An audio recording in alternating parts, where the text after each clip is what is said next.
আসসালামু আলাইকুম, সবাইকে স্বাগতম টেকনিক্যাল স্টাডি ভিলেজ নতুন একটি ক্লাসে। আজকে আমরা আলোচনা করব বাংলা 1 থেকে কবিতা সোনার তরী।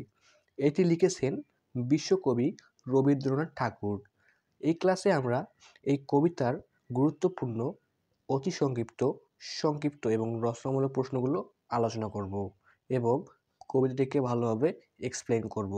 ক্লাসটি শুরু করার আগে আমাদের চ্যানেলটিকে সাবস্ক্রাইব করে নিন, যাতে করে পরবর্তী ক্লাসগুলো আপনারা সহজেই পেতে পারেন। এখন আমরা কবি পরিচিতি পড়ব।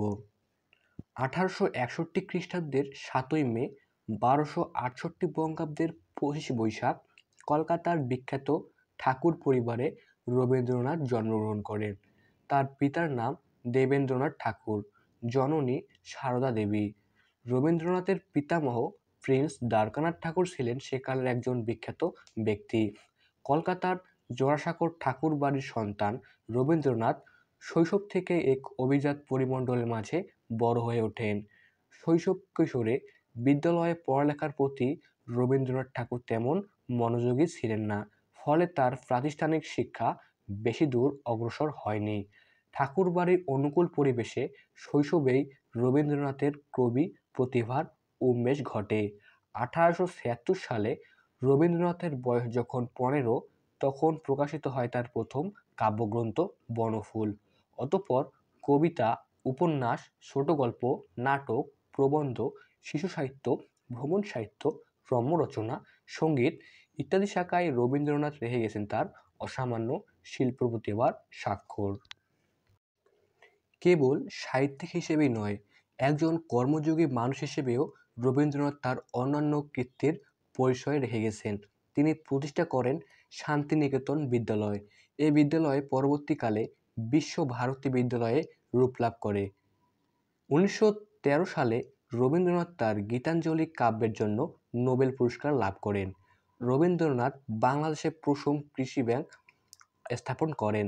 বাংলাদেশের শিলাদহ, প্রতিশর এবং শাহজাদপুরে জমিদারি তত্ত্বাবধানের সূত্রে রবীন্দ্রনাথ তার জীবনের একটা উল্লেখযোগ্য সময় অতিবাহিত করেন। এ সময় তিনি কৃষি উন্নয়নকল্পে এবং কৃষকের জন্য বহু কল্যাণকর উদ্যোগ গ্রহণ করেন।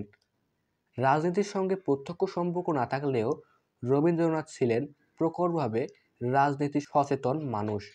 1919 সালে জালিয়ানওয়ালাবাগে ইংরেজ প্রশাসনের নিষ্ঠুর হত্যাকাণ্ডের প্রতিবাদে তিনি ব্রিটিশ সরকার প্রদত্ত নাইট উপাধি বর্জন করেন। হিটলার, মুসোলিনির ফ্যাসিবাদী অগ্রাসনের বিরুদ্ধেও তিনি ছিলেন প্রবলভাবে প্রতিবাদমুখর। কেবল সাহিত্যিক হিসেবেই নয়, একজন চিত্রশিল্পী হিসেবেও রবীন্দ্রনাথ তার নামটিকে উজ্জ্বল করে রেখে গেছেন। বাংলা কাব্যের ইতিহাসে রবীন্দ্রনাথের অবদান নানা কারণেই উল্লেখযোগ্য। বস্তুত বাংলা কবিতাকে তিনি প্রথম দেশের সীমানা ছাড়িয়ে আন্তর্জাতিক পরিমণ্ডলে প্রসারিত করেন। কবিতার বিষয়বস্তু ও প্রকাশ রীতিতে রবীন্দ্রনাথের নিত্য নতুন পরীক্ষা বাংলা কাব্য সাহিত্য আধুনিকতা আনয়নে পালন করেছেন সুদূরপ্রসারী ভূমিকা। 1941 সালের 7 আগস্ট 1348 বঙ্গাব্দের 22 শ্রাবণ রবীন্দ্রনাথ পরলোক গমন করেন। রবীন্দ্রনাথ ঠাকুরের উল্লেখযোগ্য রচনা: মনসী 1890, সোনার তরী 1893, চিত্রা 1896, ক্ষণিকা 1900, গীতাঞ্জলি 1911, বলাকা 1916, পুণ্যস 1932, জন্মদিনে 1941, আরোগ্য 1941, শেষ লেখা 1941, উপন্যাস: রাজশ্রী 1889, চোখের বালি 1903, গোরা 1910, চতুরঙ্গ 1916, ঘরে বাইরে 1916, যোগাযোগ 1929, শেষের কবিতা 1929, ছোট গল্প: গল্পগুচ্ছ, প্রথম খণ্ড 1926 সাল, দ্বিতীয় খণ্ড 1926 সাল, তৃতীয় খণ্ড 1927 সাল, সে 1937, তিন সঙ্গী 1941, গল্প স্বল্প 1941। এখন আমরা কবিতাটি পড়ব। গগনে গর্জে মেঘ ঘন বর্ষা, কূলে একা বসে আছি নাহি ভরসা।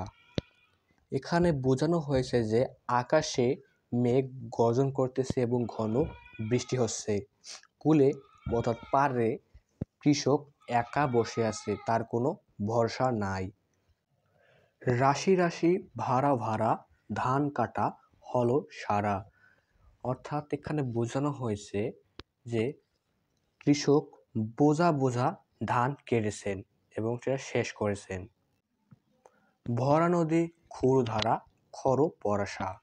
অর্থাৎ নদীতে ভরা স্রোত, ক্ষুরের মতো ধারালো স্রোত। কাটতে কাটতে ধান এলো বর্ষা, ধান কাটতে কাটতে বৃষ্টি এলো। একখানি ছোট ক্ষেত আমি একেলা, চারদিক বাঁকা জল করেছে খেলা। তো কৃষক একটি ছোট ক্ষেতে নিঃসঙ্গ অবস্থায় অর্থাৎ একা অবস্থায় রয়েছে। ক্ষেতের চারদিকে বাঁকা জল অর্থাৎ ঢেউ খেলা করছে।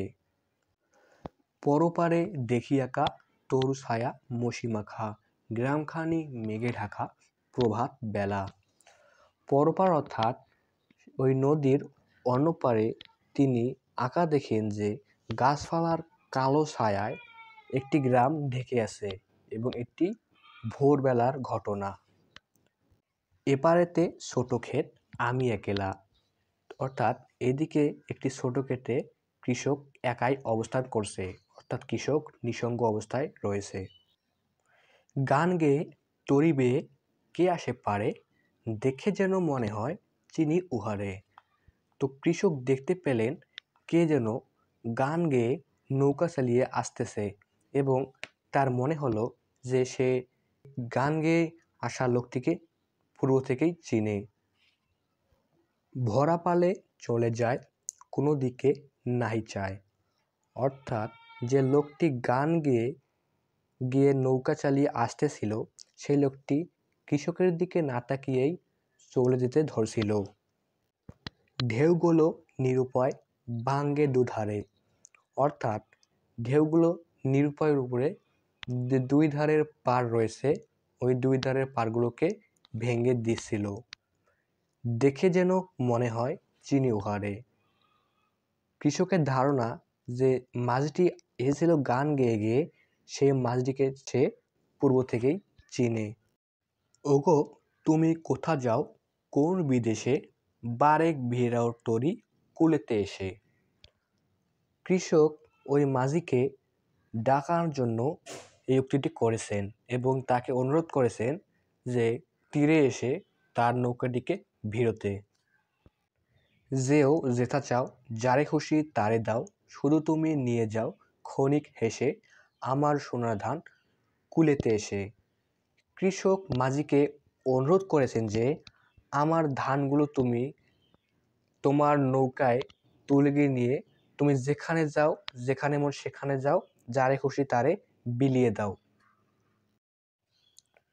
যত চাও তত লও তরণী পরে, আর আছে আর নাই দিয়েছি ভরে। কৃষক মাঝিকে বলেছেন যত ইচ্ছা ততগুলো ধান তুমি তোমার তরি অর্থাৎ নৌকাতে ভরে নাও, আর কোনো ধান নেই, সবগুলো ধান সে নৌকাতে তুলে দিয়েছে। এতকাল নদীকূলে জাহালয়ে ছিনু ভুলে, সকলে দিলাম তুলে থরে বিথরে। এখানে কৃষক তার সকল ধানগুলো স্তরে স্তরে নৌকাতে সাজিয়ে দিয়েছেন। এখন আমারে লও করুণা করে। তিনি এখন ধানগুলো যখন সাজিয়ে দিলেন তারপর তিনি করুণার সুরে মাঝিকে বললেন আমাকেও তোমার নৌকাতে উঠিয়ে নাও। ঠাই নাই ছোট সে তরি, আমারই সোনার ধানে গিয়াছে ভরি। অর্থাৎ ওই নৌকাটিতে এতই ছোট যে নৌকাটি যে তার সমস্ত ধান সেখানে ভরে গিয়েছে, ওখানে কৃষকের কোনো জায়গা হবে না। শ্রাবণ গগন ঘিরে ঘন মেঘ ঘুরে ফিরে, শূন্য নদীর তীরে রহিল পড়ি।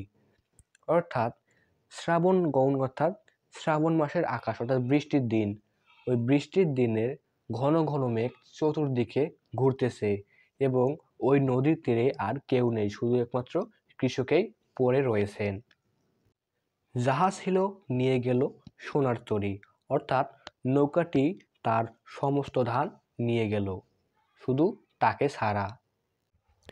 এটি হলো একটি রূপক কবিতা, অর্থাৎ রূপকের মাধ্যমে একটি চিরন্তন সত্য কথাকে তুলে ধরেছেন বিশ্বকবি রবীন্দ্রনাথ ঠাকুর।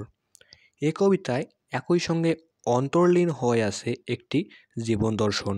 মহাকালের চিরন্তন স্রোতে মানুষ অনিবার্য বিষয়কে এড়াতে পারে না, কেবল টিকে থাকে তার সৃষ্ট সোনার ফসল।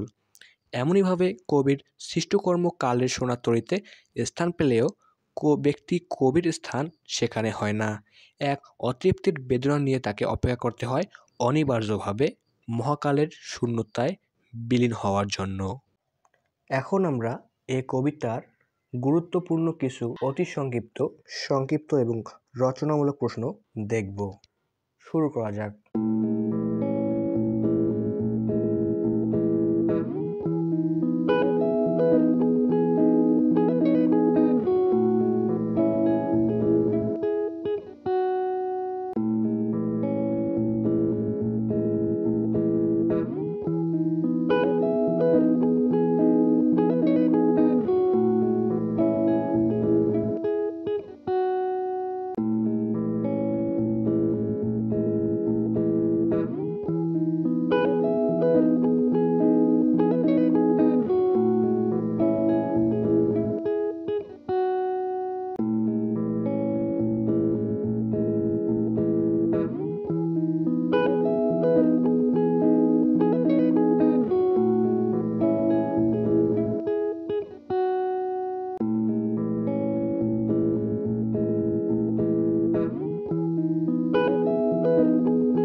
তো আজকে এই পর্যন্ত। ভালো থাকবেন, এবং আপনারা যদি এই প্রশ্নগুলোকে ভালোভাবে আয়ত্ত করতে পারেন তাহলে ইনশাল্লাহ আপনারা কমন পাবেন, এবং এই অধ্যায়ের অর্থাৎ এই কবিতার এই প্রশ্নগুলোই গুরুত্বপূর্ণ প্রশ্ন। তো বি ড্যাম হার্ড ওয়ার্কিং। আল্লাহ হাফেজ।